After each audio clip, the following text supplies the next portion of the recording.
Welcome to British Biomedicine Institute. Today I, Dr. Pramod Khatri, is going to represent a simple topic, anticoagulants.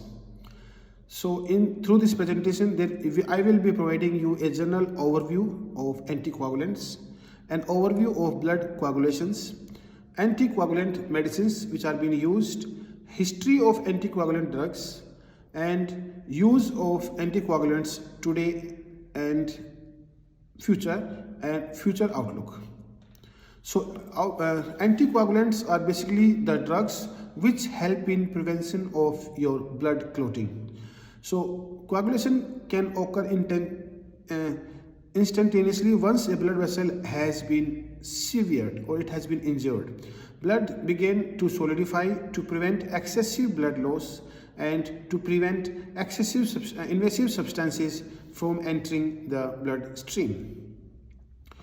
So the blood clot consists of platelets which are being meshed with the fibrins, and there will be a web-like accumulation of strands with RBCs, and there are basically two major facets of clotting mechanisms, which are either platelets and your thrombin system. So platelets are the tiny cellular elements which are made in the bone marrow that travel to the bloodstream waiting for the bleeding problems to develop. When the bleeding occurs, the chemical reaction changes the surface of the platelet to make it activated and it became sticky. These activated platelet begins adhering to the wall of blood vessels at the site of bleeding. So next comes the thrombin systems. So your calcium ion must be present for the thrombin system to begin. The thrombin system consists of several blood proteins that activate when bleeding starts. The activated clotting protein engaged in a cascade of chemical reactions that finally produce a substance called fibrin. Fibrin strands stick to the exposed vessel walls, clamping together and forming a web-like complex of strands, and red blood cells become caught in the web, which can lead to clotting of the blood.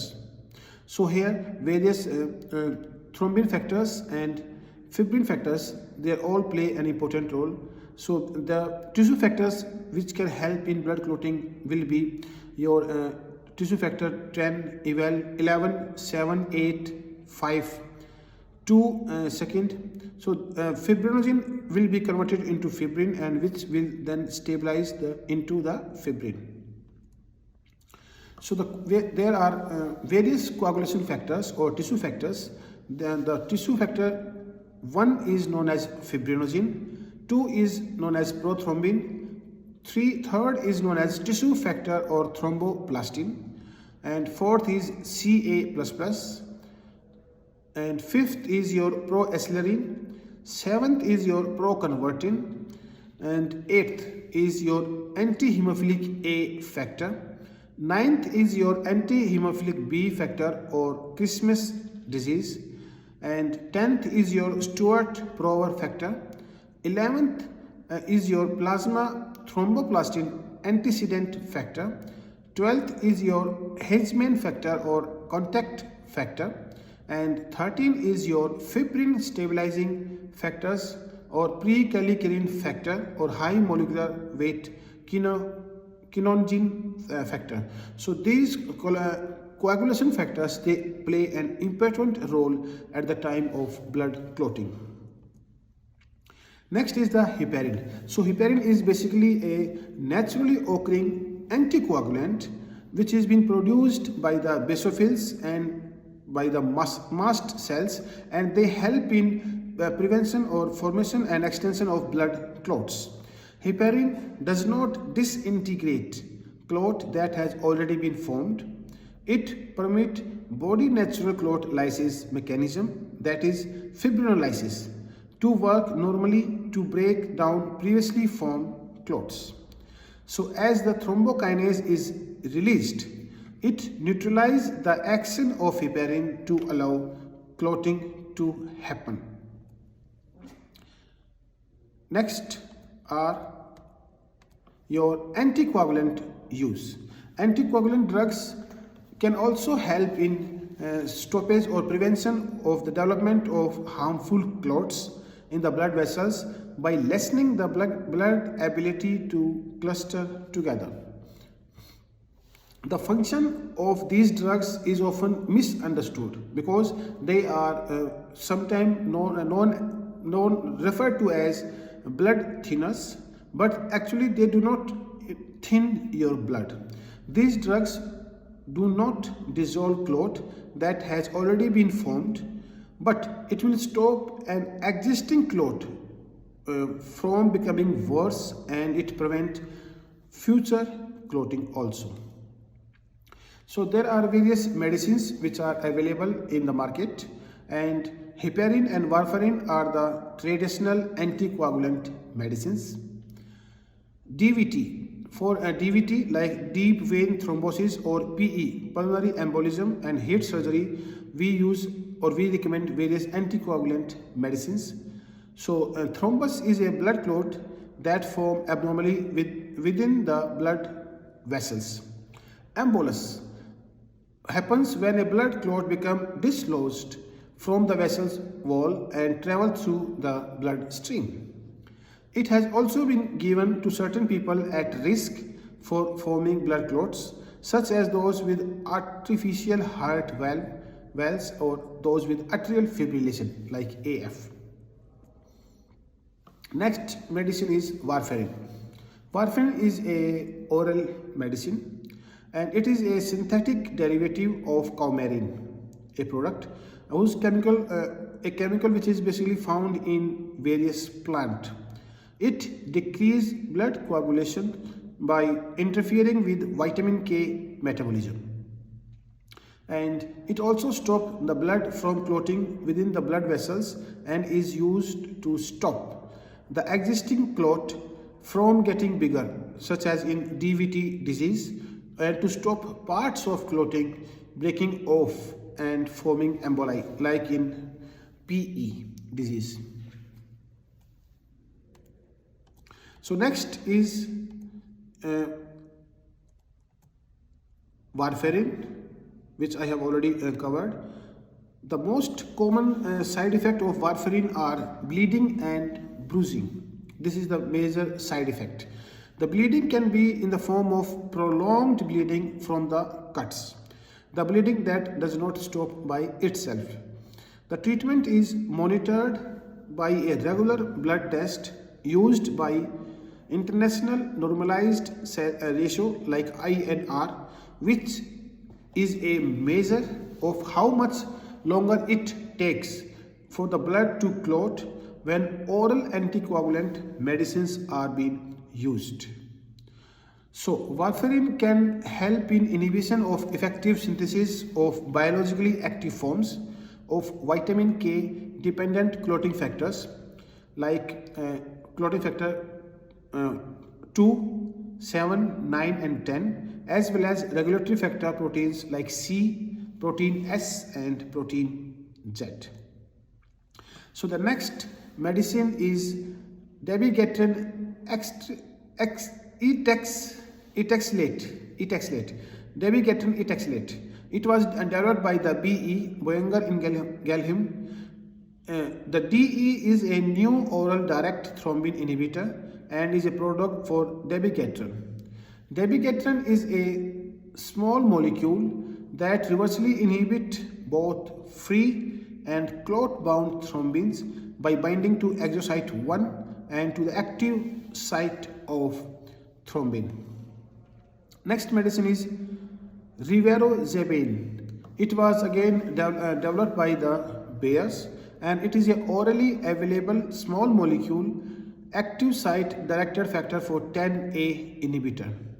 So there are no significant interactions between food, antacids, digoxins, aspirin, naproxen and rivaroxaban has been noted, suggesting that the dose adjustment of rivaroxaban would not be required when these agents are concurrently administered in the patient.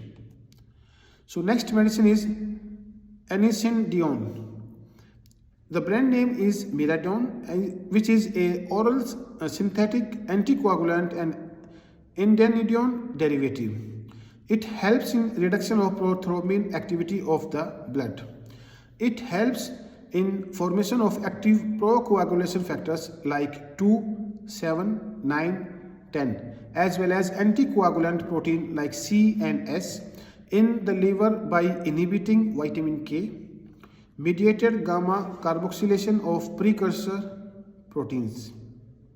Next medicine, Ducamerol.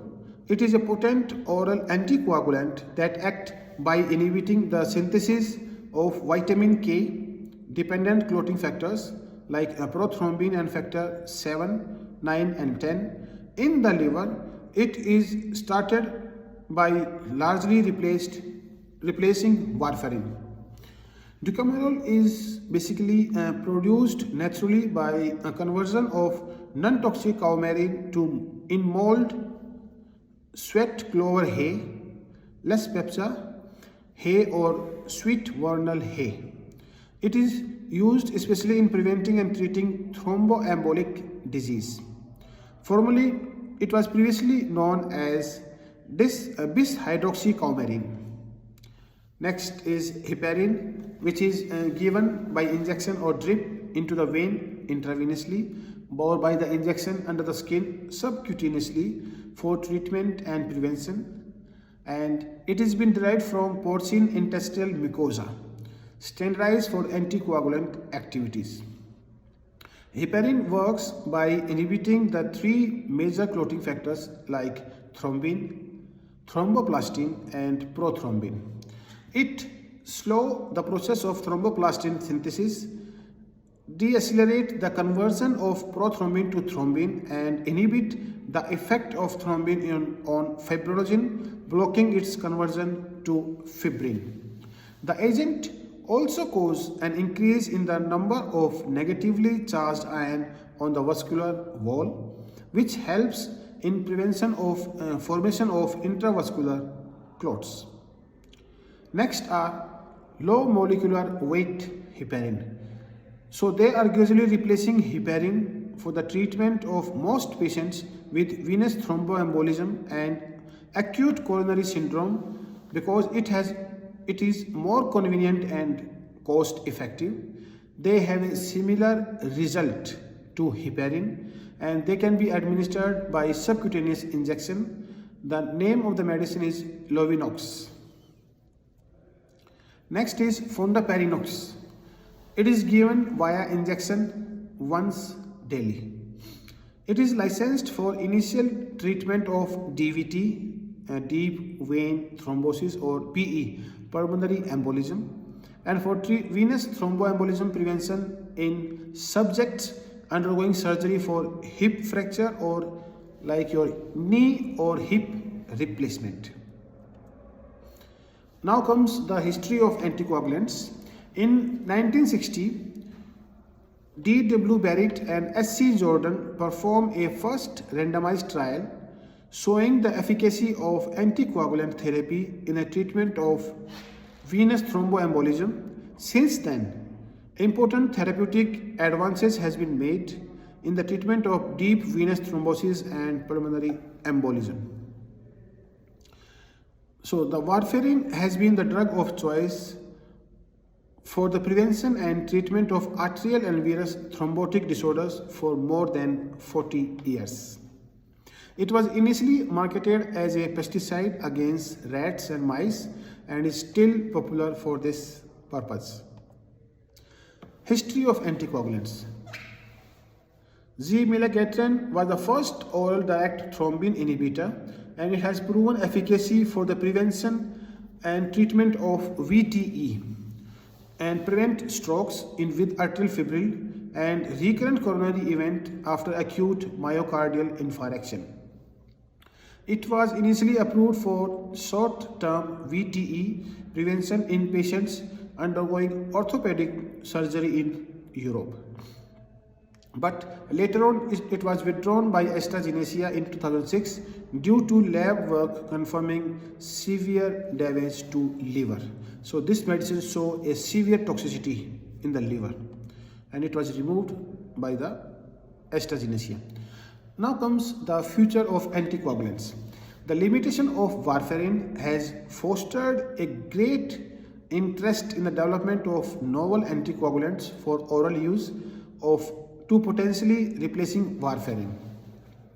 The design of specific inhibitor against molecular target has played a pivotal role in coagulation cascade or in development.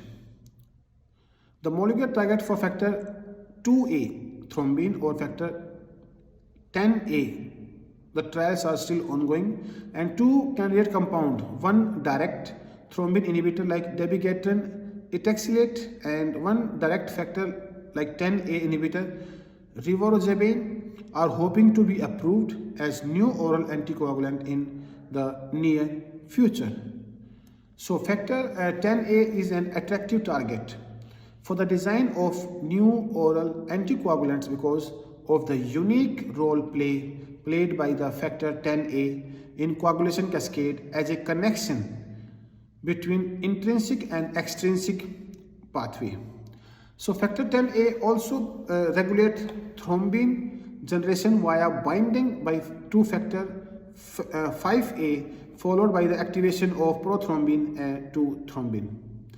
The future of anticoagulants are, it has been hypothesized that the anticoagulant targeting factor 10A might be more effective than those targeting coagulation factors located lower down in the cascade such as thrombin.